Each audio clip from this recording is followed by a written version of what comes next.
Welcome back, everyone.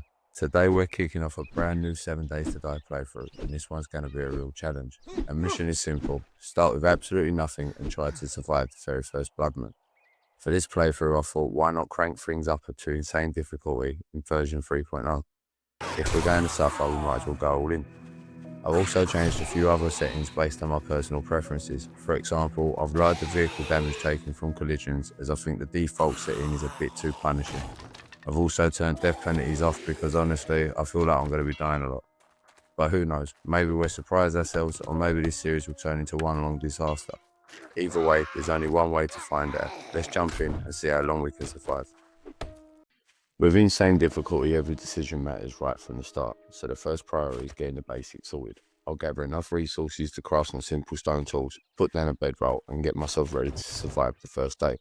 My weapon of choice is a stone sledgehammer, as I want to utilise the knockdown capabilities. It isn't anything fancy, but having those essential makes a huge difference.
So after crafting my stone sledge, before tackling the starting quest, I decided to loot the nearby house first and see if I could find some decent starting gear.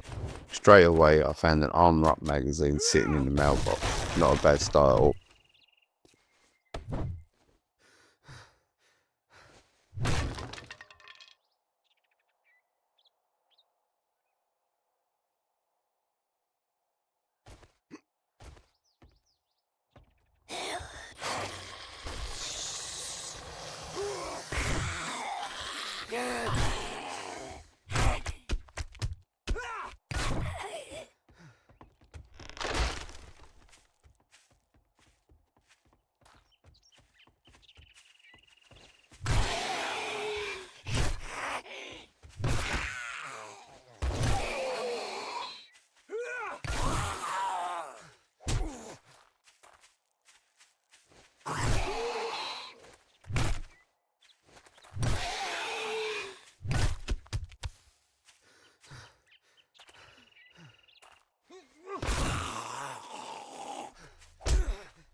So after doing a tango with the two zombies inside, I picked up my very first loot bag of the playthrough. Inside was some coffee, which would definitely come in handy later, a few shotgun shells and a medical magazine. A pretty solid haul for the first opening minutes.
After making an axe, I opened up the shamway box. Inside was a tin of tuna and some dirty water.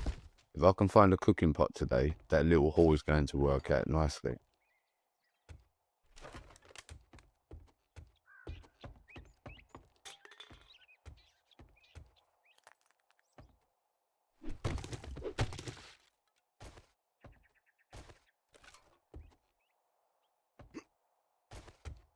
After giving the house one final sweep, I harvest a couple of dead bodies outside before making my way towards the trader.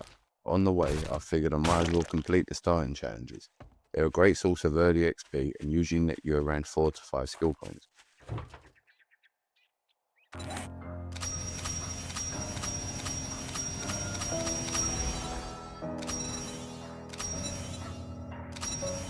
So after completing the challenges, I ended up with 5 skill points to spend. So let's get those invested.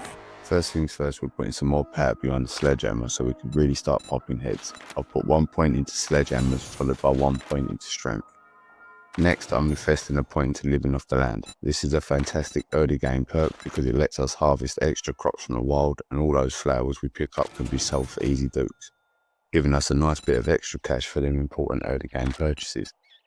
After that, I'm taking big and fast, which increases the speed of our sledgehammer swings, making combat feel much smoother and helping us deal with zombies more efficiently. Finally, that last skill point is going straight back into strength, giving us even stronger foundation as we head into the early game.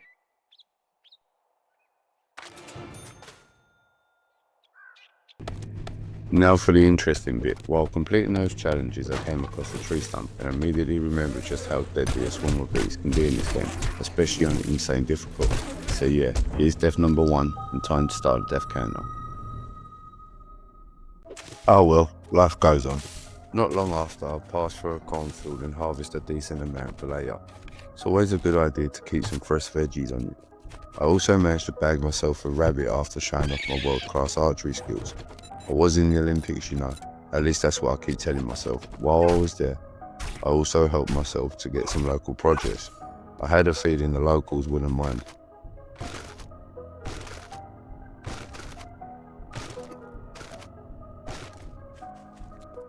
And just over the bridge, I spotted the building I'm going to call home for the first 7 days. The working's stiff. I'll come back later and I'll get it properly secured, but for now, it's time to head to the trader. So I decided to stash all my loot in the car in front of me to get my carry weight back under control. Seemed like a smart idea at the time. Unfortunately, it was at that exact moment that locals decided they weren't too happy about my earlier borrowing of their produce. Before I knew it, I was getting my backside thoroughly kicked, and just like that, death number 2. At this rate, I'm starting to wonder how high this death counter is going to get before the day 7 Horde rolls around.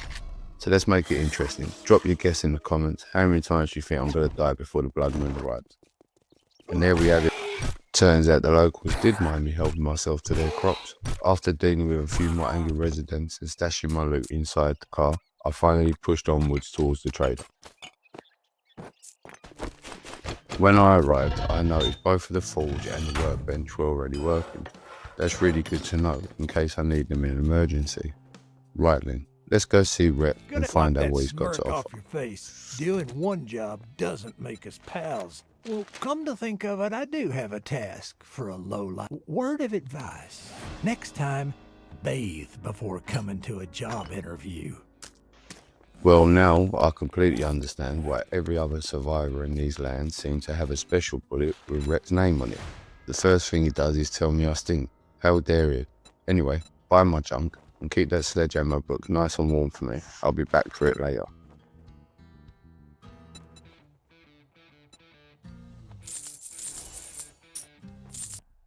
So before I continue to the buried supply quest, I think it's a good time to lighten my backpack.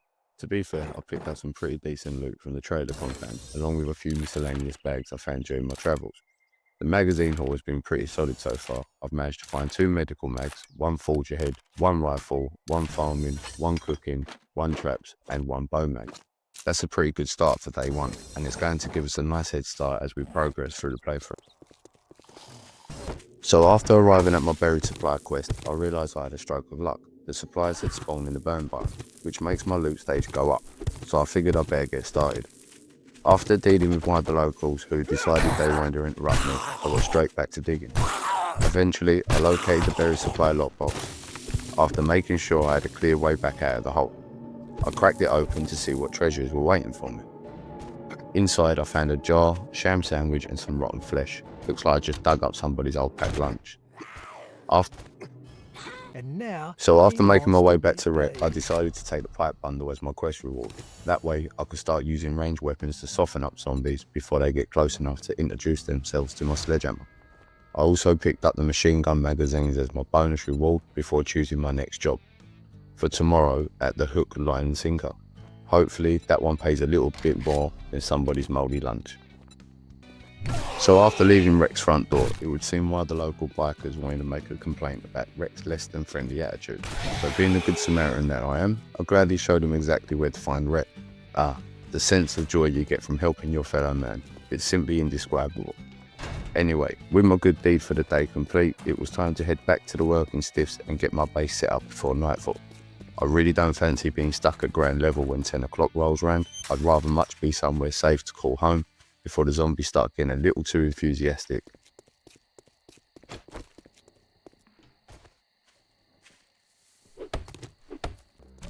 So after arriving at the working stiffs, I decided this is where I wanted to set up home. The roof seemed like the perfect spot, plenty of fresh air, lots of room for future expansion, and most importantly, it's much safer than sleeping on ground level.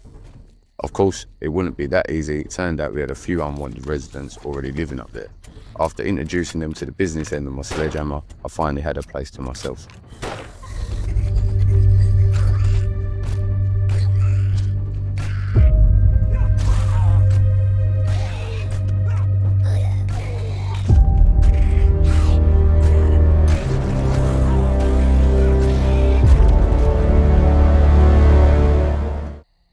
With the roof cleared, I got to work setting up my first base. Nothing too fancy for now, just the essentials. I placed down a storage chest, rolled out my bedroll, and made an area for a campfire and water collection. It's not much to look at yet, but it will do the job until we can turn this place into a proper fortress. And that brings us to the end of day one. I'd say we've made some solid progress. We've found a place to call home, picked up some useful magazines, completed a trader quest, and survived, even if the death counter has already had a couple additions. As for tomorrow, we've got a clear plan. First, I want to head back to Ret and pick up that sledgehammer book along with the cooking pot. With around 3,000 dukes, we should have more than enough to afford both. After that, we'll complete our next trader quest before finally looting the main stash inside the working stiff's tool shop.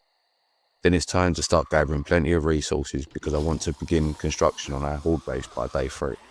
Hopefully everything goes to plan, but in this game, you never really know what's waiting around the corner. I hope you enjoyed day 1. If you did, don't forget to join me for day 2. Until then, take care survivors and stay vigilant.